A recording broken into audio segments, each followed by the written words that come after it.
membacakan basmalah. Semoga kegiatan kita mendapat Bismillahirrahmanirrahim.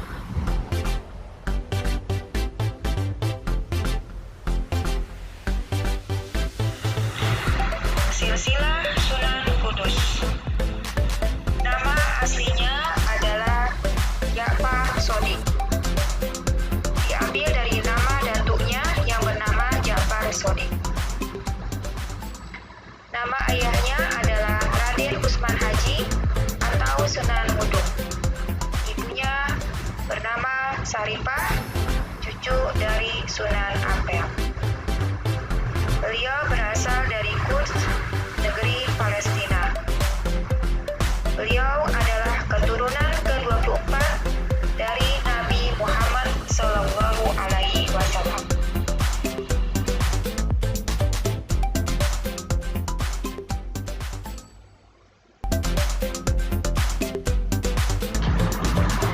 Biografi Sunan Kudus. Sunan Kudus selain ahli dalam ilmu agama, beliau juga ahli dalam ilmu kemasyarakatan, politik, budaya, seni, dan perdagangan. Beliau pernah diberi kepercayaan oleh Kerajaan Demak sebagai Imam Besar Masjid Agung Demak, yang pada saat itu digunakan sebagai pusat dakwah Islam dan pusat pengkaderan para mubalik. Selain itu, beliau pernah diberi kepercayaan sebagai kodi atau hakim Kerajaan Demak. Begitupun, beliau pernah diangkat menjadi Senopati atau Panglima Kerajaan Demak. Saat itu, beliau berhasil mengembangkan wilayah Kerajaan Demak ke arah timur hingga mencapai Madura dan arah barat hingga Cirebon.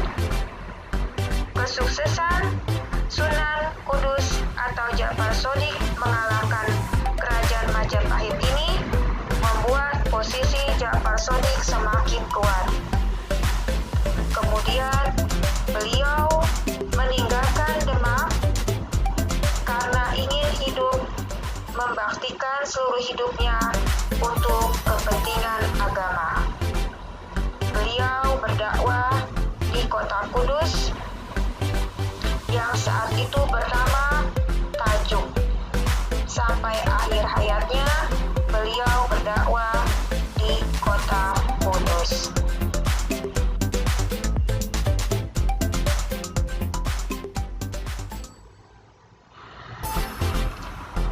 Cara dakwah Sunan Kudus.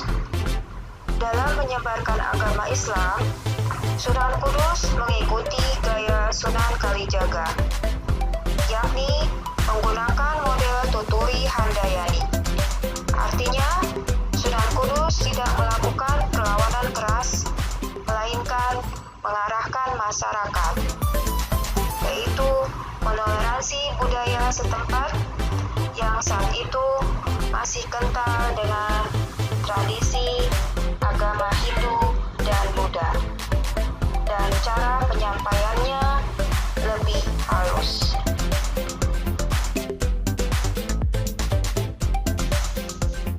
Perjuangan Sunan Kudus dalam berdakwah. Yang pertama, beliau mengajarkan toleransi beragama. Contohnya, tidak menyembelih hewan sapi saat hari raya kurban. Hal ini dilakukan untuk menghormati pemeluk agama Hindu yang mensucikan hewan sapi. Beliau juga sering membacakan surat Al-Baqarah yang berarti sapi untuk memikat penganut agama Hindu mendengarkan ceramah agama Islam.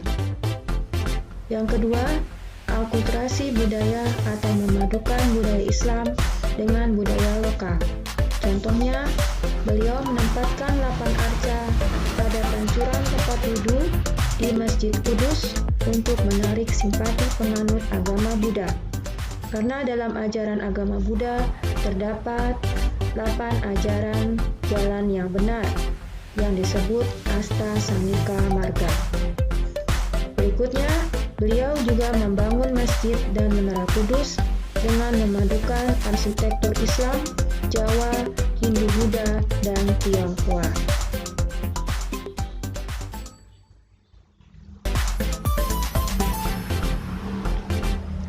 Demikianlah pembelajaran kita pada pertemuan kali ini.